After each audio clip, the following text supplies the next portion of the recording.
प्रकृति की गोद में बसा एक छोटा सा गांव रामपुर शहर की चहल पहल से दूर, बस कुछ मील की दूरी पर, यहाँ की फजा में है। शांति हर सांस में बसी है। ताजगी खेत खलिहान, हरे भरे जैसे धरती ने ओढ़ ली हो हरी चादर। ठंडी हवा का एक एक झोंका मन को शांत कर देता है। यहाँ की मिट्टी, यहाँ की हवा, यहाँ के लोग, सब कुछ प्राकृतिक, सरल और अपनेपन से भरे हुए। रामपुर ना सिर्फ एक गांव बल्कि एक एहसास है, सुकून, हरियाली और जीवन का असली रंग। और इस गांव में रहता था एक धनी राम, किसान। वह अकेला रहता था, उसका अपना कोई नहीं था उसके साथ।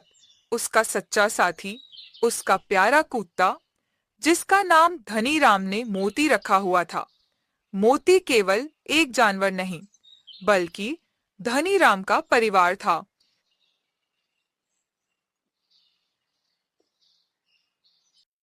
मोती कोई आम कुत्ता नहीं था। खेत की रखवाली से लेकर बच्चों को स्कूल छोड़ना, धनी राम के हर कदम में उसकी परछाई बना रहा।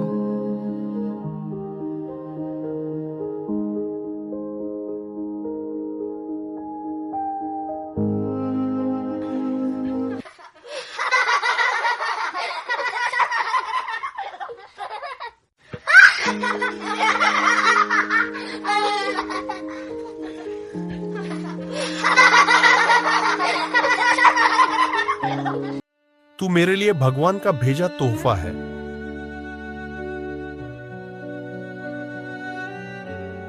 रामू को वो दिन आज भी याद है, जब वो मोती को भूखा प्यासा रास्ते से उठा लाया था। उस दिन से दोनों का रिश्ता अनमोल हो गया।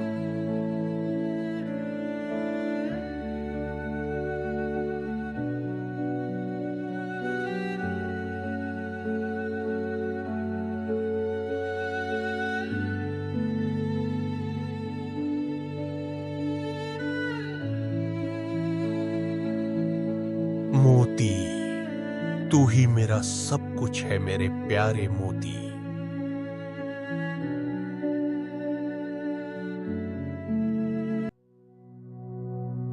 तभी धनी राम मोती को अपने साथ खेतों में घुमाने ले जाता है।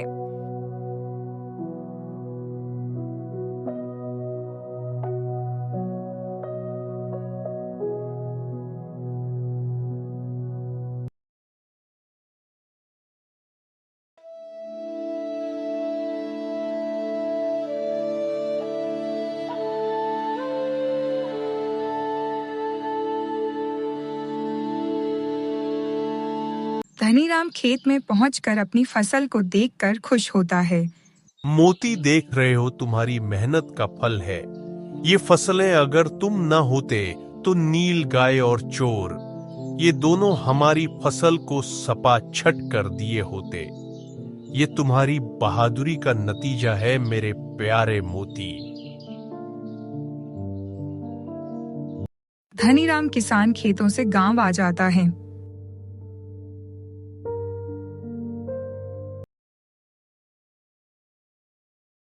लेकिन उसी रात कुछ अजनबी खेत के पास मंडराने लगे। उनके इरादे नेक नहीं थे।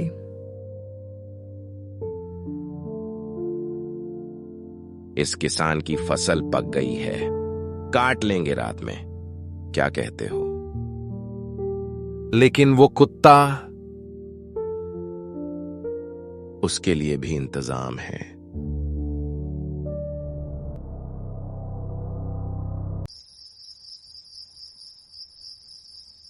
मोती चोरों के कदमों की आवाज सुन लेता है। मोती तुरंत खड़ा हो जाता है।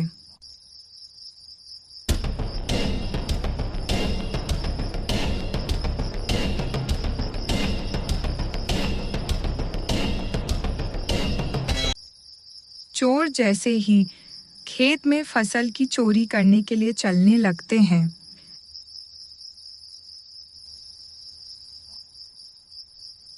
पर वो चोर नहीं जानते थे मोती की वफादारी को।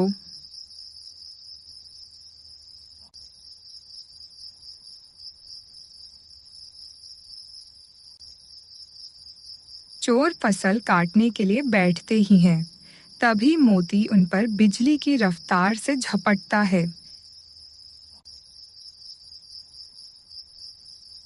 अरे भागो भागो, बचाओ, बचाओ। बचाओ बचाओ। अरे भागो भागो, बचाओ बचाओ। डर के मारे एक चोर ने बंदूक चला दी। गोली सीधी मोती के सीने में जा लगी।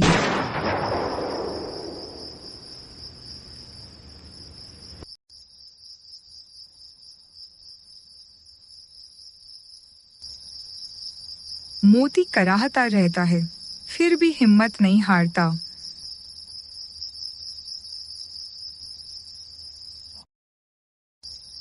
गोली चलने से सभी गांव वाले जाग उठते हैं। अरे ये क्या था भाई? लगता है कहीं गोली चली है, हमें देखना चाहिए। हाँ सही कहते हो, हमें देखना चाहिए।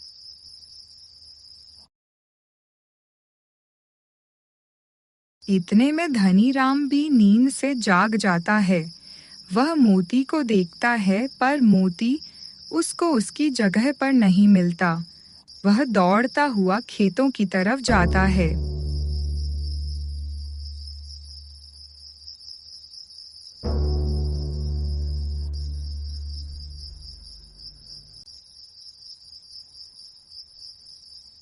मोती, क्या हुआ मेरे बच्चे? मैंने तुम्हें कहां कहां नहीं ढूंढा, तुम यहां हो। अरे मोती, ये क्या हुआ? हे भगवान, ये क्या हुआ मोती को? धनीराम रोते रोते मोती को अपनी गोदी में उठा लेता है और ले जाता है गांव अपने घर की तरफ।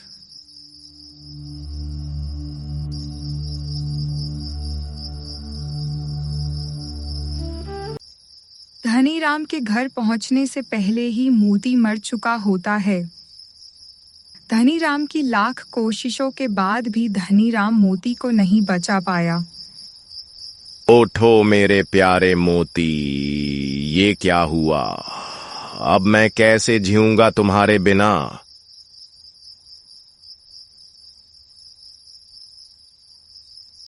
गांव वालों ने चोरों को धर दबोचा, कानून के हवाले किया गया, पर जो खो गया वो कभी वापस नहीं आ सकता था।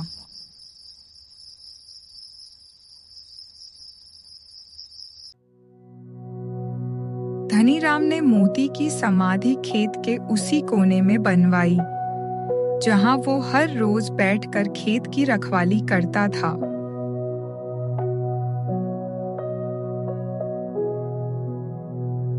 हे प्रभु, मोती की आत्मा को शांति देना।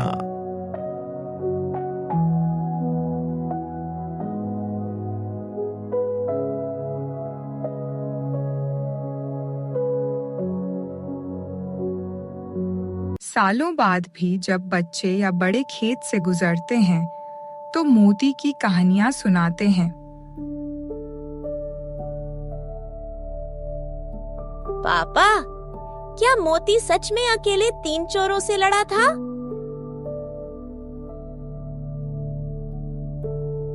हाँ बेटा, और वो बहादुर था, वो आज भी हमारे साथ है, हमारे दिल में। अगर इंसान वफादार नहीं बन सकता तो मोती जैसे जानवर से कुछ सीख ले। वो जानवर जिसने आखिरी सांस तक अपने परिवार की रक्षा की।